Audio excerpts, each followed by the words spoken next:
Did the Sabres make a huge mistake by buying out Jeff Skinner? What's going on, guys? It's Cal here from Buffalo SportsCenter.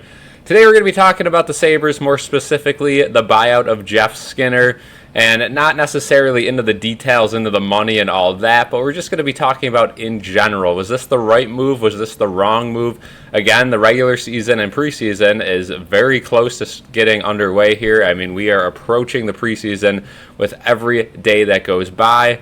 And, first things first, let's just take a look at Jeff Skinner's stats with the Buffalo Sabres throughout the years. So his first year was 18-19 with the Sabres. Again, had that big year, 40 goals. I mean, that was a massive year. We thought we had something special in him. Again, that Eichel and Skinner connection was great. Then 19-20 comes along, only 14 goals there. Again, 2020, 2021, 7 goals. This was pretty much rock bottom for Jeff Skinner. Again, he was under Ralph Krueger. Ralph Krueger, one of the worst hockey coaches of all time. It just didn't really make much sense why he wasn't giving Skinner reps, but it is what it is.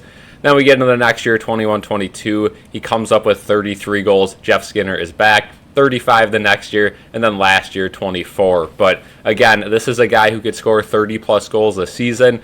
And for a team like the Sabres, who struggled with goal scoring last year, it seemed like Jeff Skinner was going to be a big piece coming into this next season. Then we got all those rumors that the Sabres might be willing to do a buyout on him. I wasn't really buying it, but again, it was definitely a possibility. And when it did happen, I can't lie, I was a little sad, but I was also excited. Kevyn Adams had so much cap already going into this offseason. This was make or break. The whole organization knows it is playoff or bust. And guess what? We buy out Jeff Skinner, we get that extra money, and the Sabres really fail to get a big fish in free agency, and as of the recording of this video, have yet to make a trade that would really propel the team into the forward direction. Again, the Sabres have made some smaller moves to, round out that bottom six, Sam Lafferty being one of those guys, Jason Zucker, another one of those guys.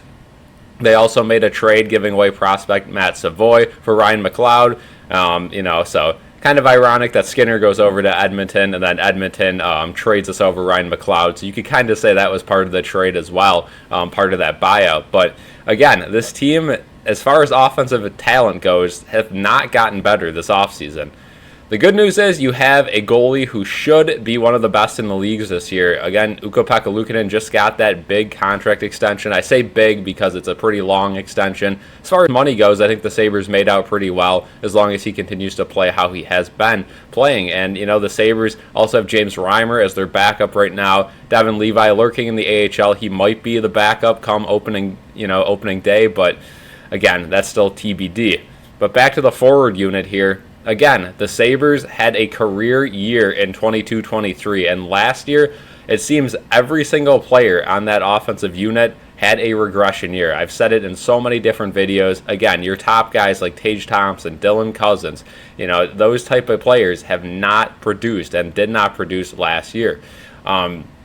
Again, you did have that one surprise in J.J. Peterka, who seemed like one of your best offensive players last year, so he took a huge step forward. Jack Quinn, he took a step forward as well. Again, with Jack Quinn, you have to remember those injuries. Those are going to be tough to come back from, but when he played last year, he looked like he took some steps forward, so that's good to see. When he was in the lineup, he was right up there, right back to where he was in 22-23, so that's good to see as well.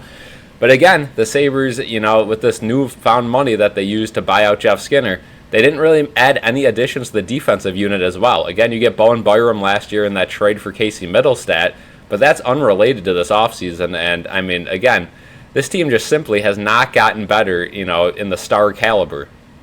With that being said, again, this team is still, a playoff contender. Again, Lindy Ruff comes in.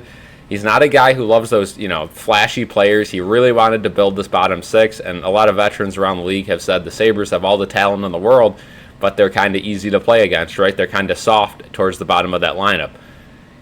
Kevyn Adams did a great job replacing guys like Kyle Okposo and Zemgus Girgensons. Again, those two, were starting to get on my nerves a little bit towards the end of last year.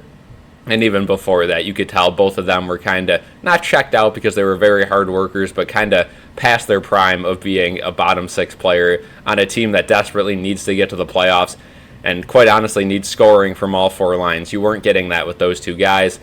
So we'll see what the Sabres decide to do, but let me know in the comment section below. Do you think buying out Jeff Skinner was the right move? Are you happy with the current roster and lineup that Lindy Ruff has to play with now? Or do you think, buying out Jeff Skinner was the wrong move? Do you think Jeff Skinner would perfectly slot into this team right now? And, do you think the Sabres are missing that scoring guy that Jeff Skinner kind of was? Again, a 30-goal scorer pretty much every year. You knew what you were getting from him. He didn't backcheck much. He wasn't, much of a defensive player. But, again, you're going to have to replace his goals somehow. And getting bottom six guys isn't going to do that necessarily. You're going to bank on a lot of defense, defensive improvements, and, some better goaltending. But that's it for now. Thank you guys for watching, and have a good one. Peace.